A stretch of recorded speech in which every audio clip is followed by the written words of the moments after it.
வணக்கம். இது Tamil digital classes. இன்றைக்கி பார்க்க போகிறது பார்த்திங்கன்னா பொது தமிழில் எழுத்துக்களும் அதன் மாத்திரை அளவுகளும்.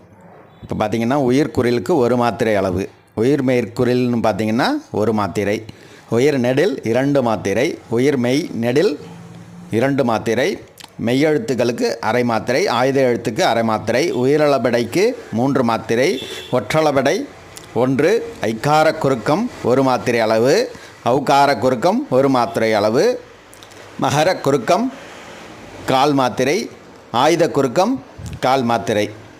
பொது தமிழில் எழுத்துக்களுக்கும் அதன் மாத்திரை அளவுகளும்னு தனித்தனியாக கொஸ்டின் கேட்பாங்க. திடீர்னு பார்த்திங்கன்னா உயிர்மெய்க்குறிலுக்கு எவ்வளோ மாத்திரை அளவு அப்படின்னு சொல்லி 4 ஆப்ஷன் கொடுப்பாங்க. ஸோ இதை நல்லா பார்த்துக்கோங்க. கண்டிப்பாக ஒரு கொஸ்டின் வரத்துக்கு வாய்ப்பு இருக்குது. தேங்க்ஸ். சப்போர்ட் பண்ணுங்கள், சப்ஸ்கிரைப் பண்ணுங்கள். தேங்க்யூ.